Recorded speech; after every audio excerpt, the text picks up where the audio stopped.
in real life in clinic, when the patients like have a serious issue with their health, if they don't want to live anymore and talk to you, and what will you guys respond to them? Okay. So it's quite a difficult situation. Very often, if you're in a large health centre, it's not going to be something that you have to deal with by yourself. Usually, when a person's got to this stage, it hasn't come out of the blue.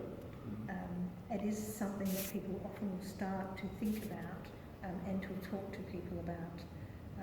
I think it's important not to feel like the burden is all on you and that you have to somehow, out of all of your life experience, come up with the right thing to say to this patient. I think that your job for a start is to listen and hear what they have to say, and to empathise with the difficulty of their life situation. That's all I've got to say with that for the moment.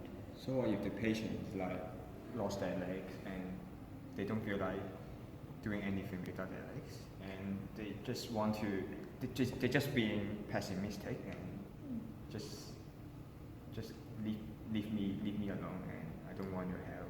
So there's a lot of time where, I mean, that's not an uncommon response to a big loss.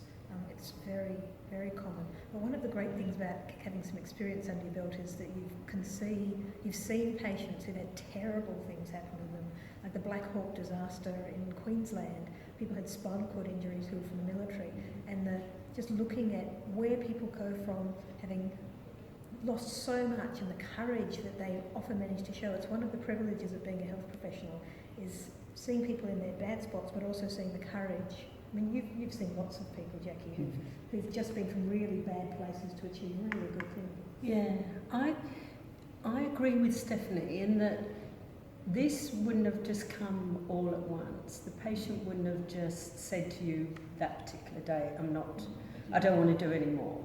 And it might very well be that you've already noticed that this patient has maybe not been engaging as well previously.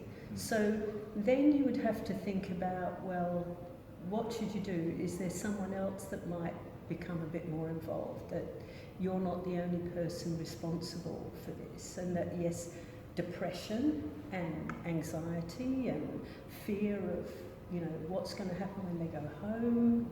There's a lot of things, and it depends also on the age of the patient. A young patient, even an older patient who's lost their leg, they'll deal with things in different ways. Family, is it a young person with children?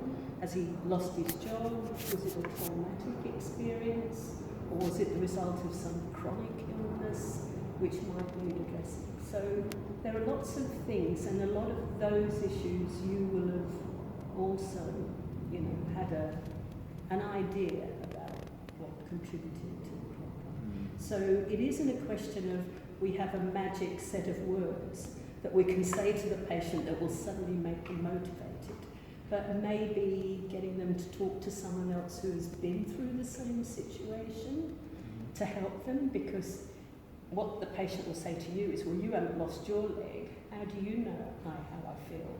So one of the worst things we probably can say is, I know how you feel. That's not the thing to say, because they will come back and say, you don't know how I feel. But you can say you can understand how they must be feeling. You can understand. So that's what Stephanie was saying about empathising with the patient and listening. Maybe it's a one-off thing. Maybe it's just the first time they've said this to you, and you would think, well, they were really good yesterday, they were doing all their therapy very well, but today now he doesn't want to do anything. So what would you do in that situation? If everything was going fine before and it's not today? I would find out what happened during during the time I left her then, and the time I see them again, and find out what happened between that time. So who would you go to? Probably we see the patient notes and see who saw them first, and then I just talk to the professionals, health professionals and ask for more information about And a lot depends too on how well you get on with the patient. Like if you're really quite, you have a good understanding and a good relationship you've developed over a period of time, then it might be you can ask, is there something's happened? You can ask the patient, is there something happened since yesterday that's made you feel this way? So, and they might say, no, everything's fine. In which case you just say, okay, well what about, well another thing is to say, well how about a bit of time out? How about, you know, we give you 15 minutes or so and then I come back and see how you feel. You might say, yeah, I don't feel like I want to do it now, but maybe a bit later. So it's listening to the patient, it's listening to the person and trying, you have to pick up on all these what we call non-verbal cues, you know, it's what we call empathy, and it's getting that being sensitive to what the patient is feeling at that time. But that was good, gave a good response there. One of the things that Jackie sort of had within her answer was beginning to anticipate what issues might be for a patient. So you might have been seeing them for, you know, a week, and then they say something like that to you. One of the things that I was saying to you before, one of the things that you'll be doing as you see a patient is thinking about what other roles, what other people might need to be involved with this patient. So, you know, they're just getting on with their therapy, but you're looking at them and you're thinking, gee, they look a bit flat. Or, you know, they do what I ask them to do, but they don't do anything extra.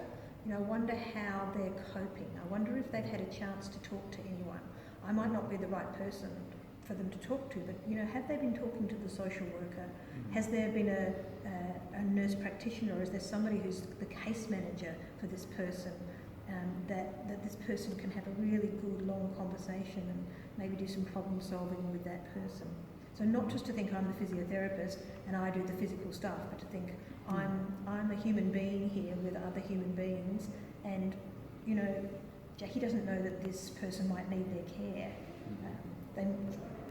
I might need to go and speak to Jackie and say, I'm a bit concerned about this particular patient and this is what they're doing. Do you think that you'd be the right person to talk to them?